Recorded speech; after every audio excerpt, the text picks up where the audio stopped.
Hi, everyone. Welcome back to Frontline Fridays, brought to you by YOOBIC.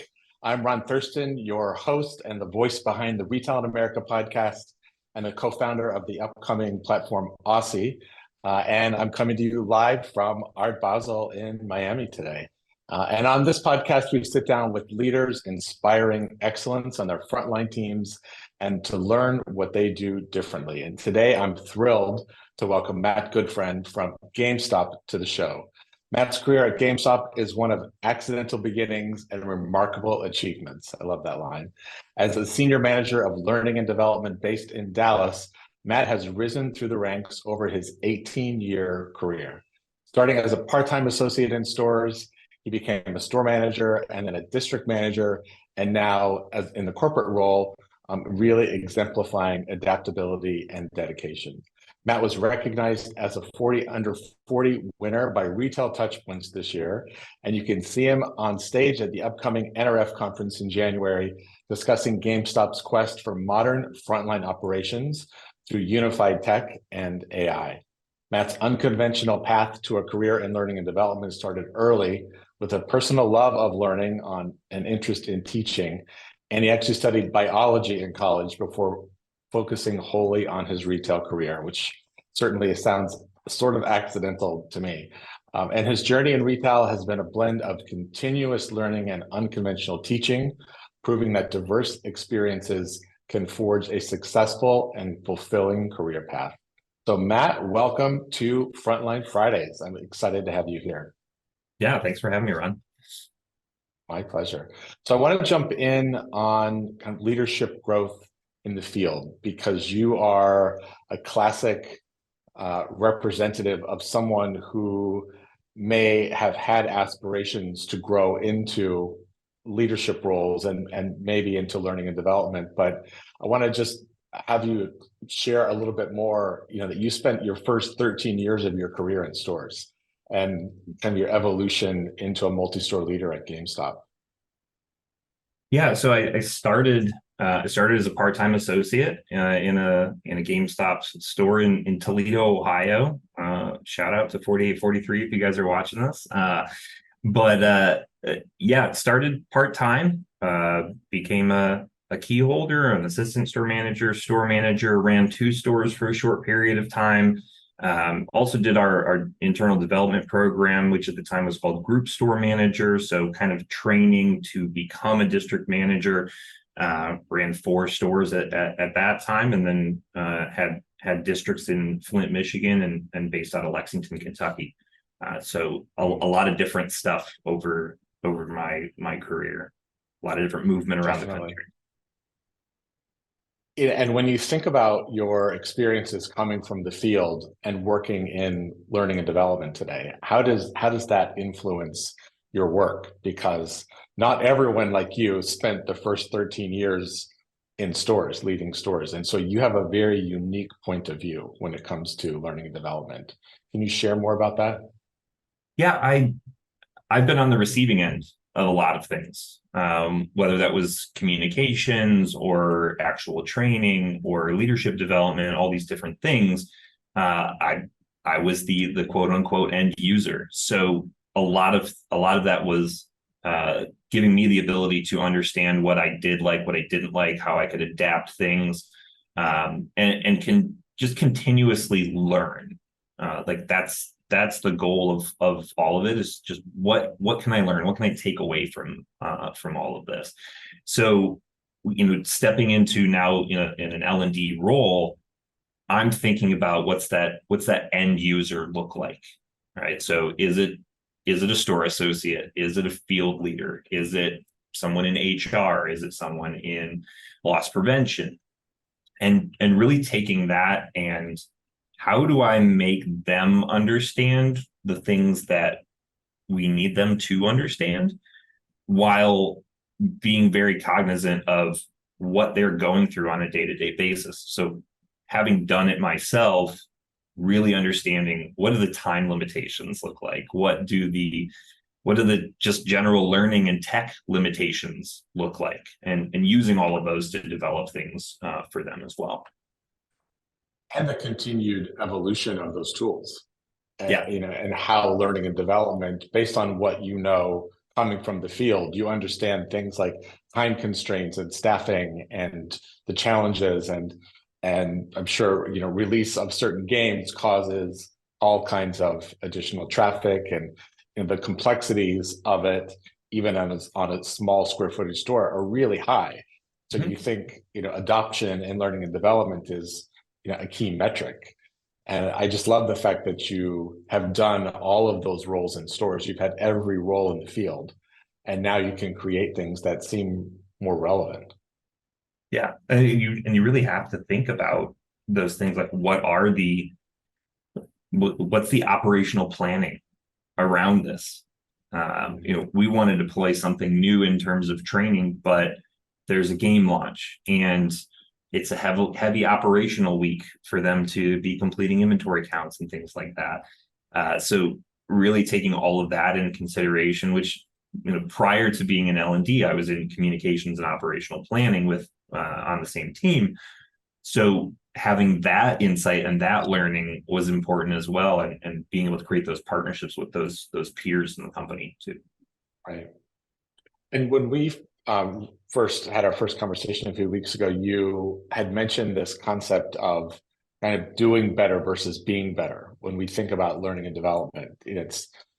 And I want to maybe give you a moment to articulate what you mean by that, because I think it's a fascinating concept. Yeah, so to give you the quick backstory behind this, there was a store opening coordinator who kind of jokingly said, "I just tell my team to be better."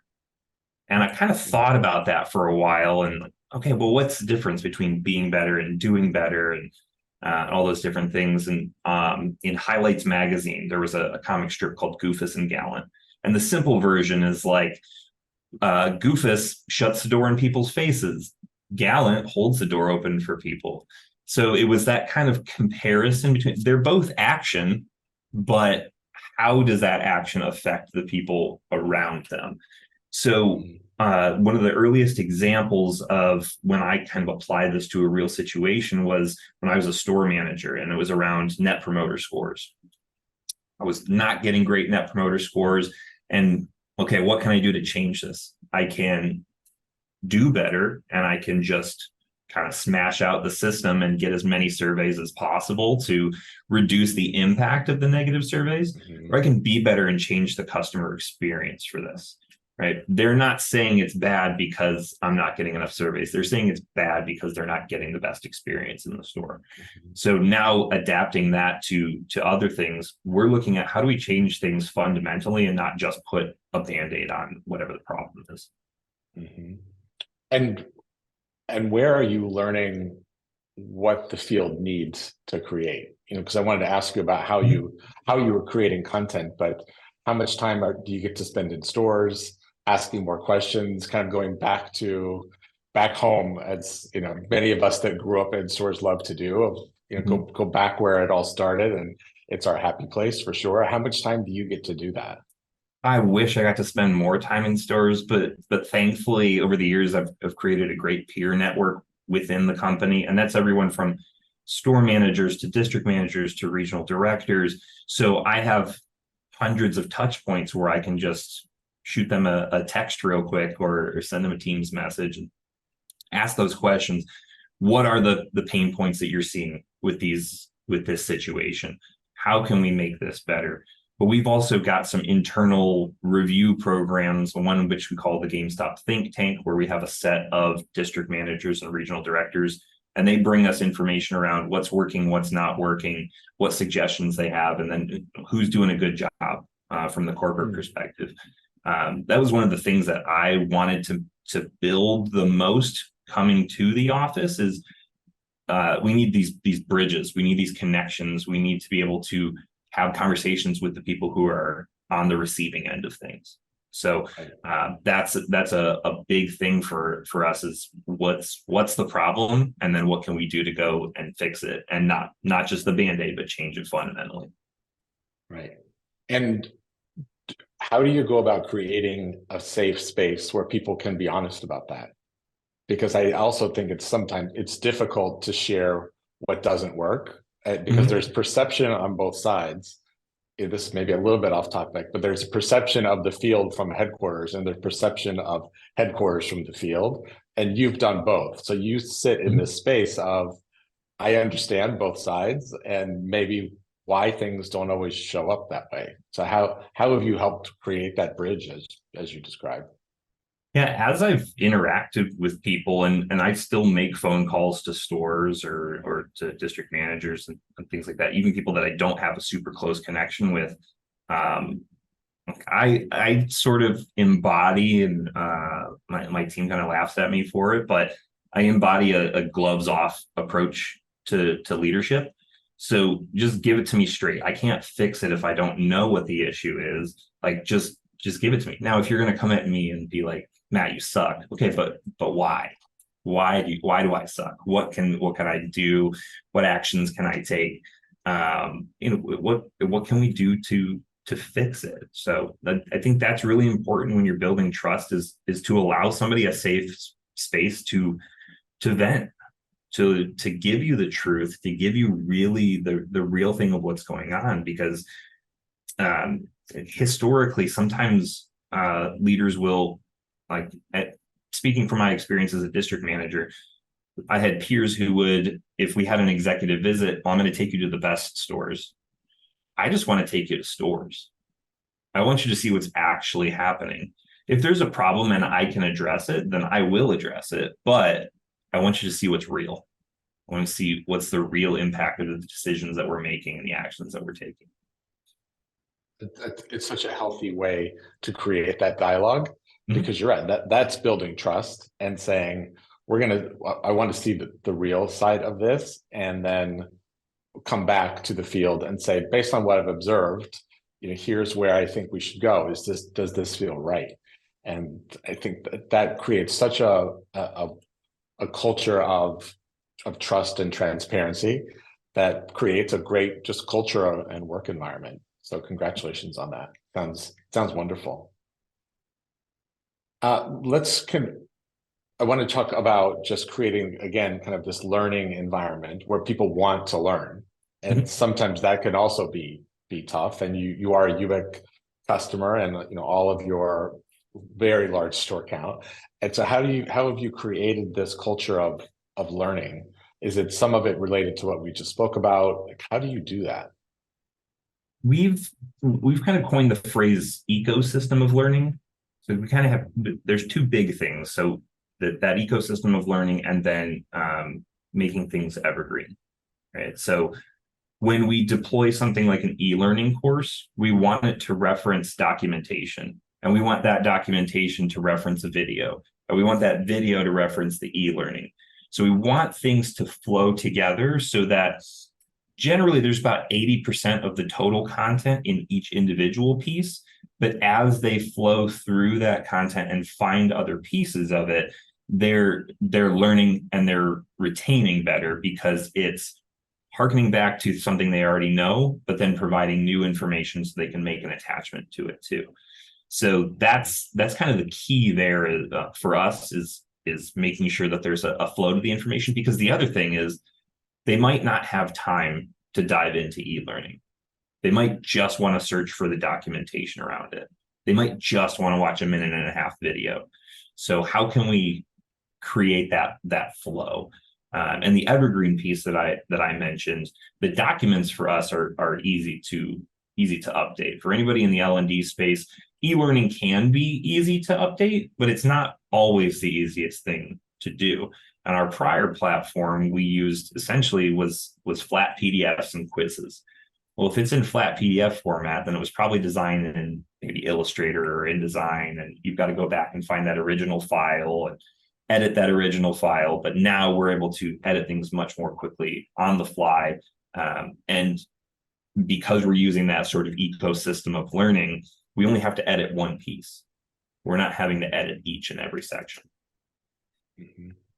And does that kind of speed of change and relevancy, I think, adds to this dynamic of, well, you already saw that, or, well, that one wasn't good. I just think that there's this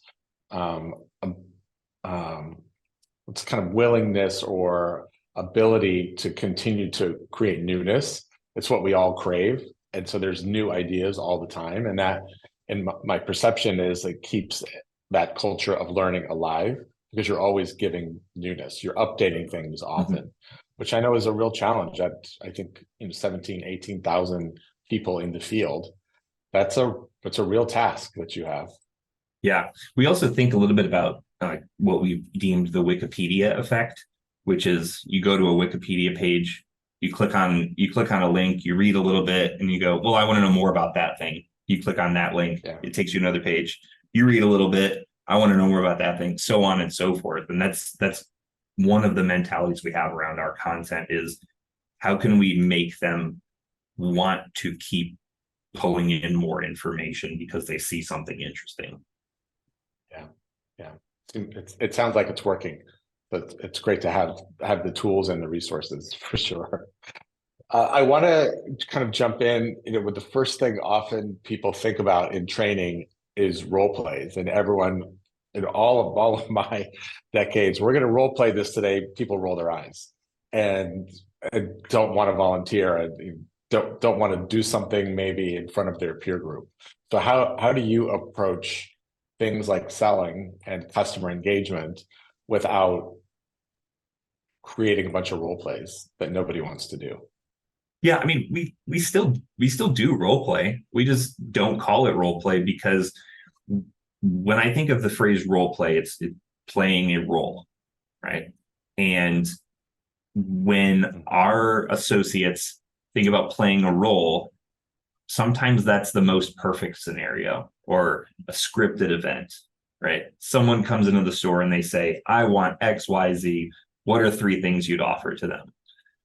That's not really how things work. People don't walk in the stores and say, I want this thing. It happens sometimes, but it's not the norm. So we shifted that phrasing to skills practice, or to real play. Right? And when I say real play, I mean real scenarios. There's plenty of people from retail, I'm sure, that'll watch this, and the commonality of somebody coming into a retail location saying, I'm just looking. That's a very real situation. How do you adapt to that? How do you work around it? How do you sell to that person? How do you give them space? How do you observe body language? How do you do all of those different things? All of those different things are things that I can train around, and we can teach around, and people can learn from, and they're real scenarios. So that's kind of where our mentality is around real play. I want you to see what's real. And it kind of goes back to my time in stores of, I want you to see what's real. I don't want you to see the scripted event. I don't want you to see, everything with a fresh coat of paint. I want you to see what's actually happening. Right. And my perception is, and would love to debate this with you, and this is how I align GameStop, is when I was running Apple stores and hiring, we were doing a lot of hiring at the time. I was interviewing people who couldn't imagine working anywhere else except Apple. Like their little pinnacle of their life dependent on whether or not they were going to work at Apple. And many of those people, it was a long time ago, are still there, which I'm really proud of. They were on my team. And I imagine GameStop is similar. Like people have such passion for gaming and all the kind of surrounding ecosystem of gaming world, among many others. So how do you get into their head that it's bigger than just GameStop? It's actually about service. Yeah, I think there's 2 buckets right now, and some things happened over the last couple of years in relation to GameStop. I'll let you connect the dots.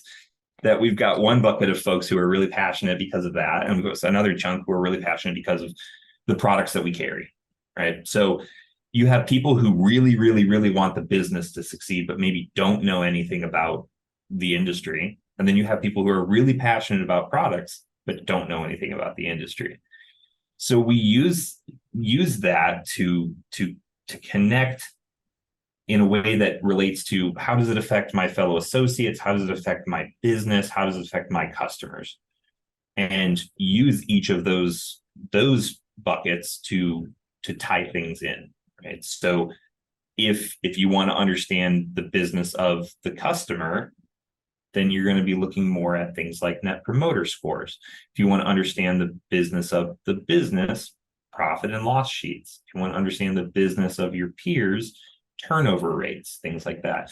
And while the store level is maybe not as concerned with something like a turnover rate, they are concerned with staffing their store and making sure that they can stay open throughout the week. So it's really about taking the tools that already exist out there and helping them connect it to the things that make sense to them, because they're all still wanting to have an attachment to the business, have an attachment to the customer, have an attachment to their coworkers. So it's all about helping others, and how can we use understanding the business to help the others. Mm-hmm. And do you approach it from kind of a life skills training? So I'm imagining a lot of young people joining your organization, kind of maybe first time in retail jobs, which is what I experienced running Apple, first jobs. Like, how do you approach that of also how this is how you work, this is how you show up, this is what you maybe develop some of your social skills, some / life skills? Is that part of what you utilize? I would say it's more about, this is really going to vary kind of based on the locality of where somebody is working.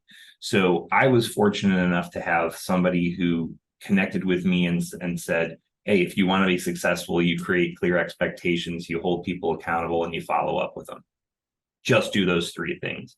And if you apply those things to things like life skills, right? Show up on time, be a part of their, follow the dress code, contribute to the business.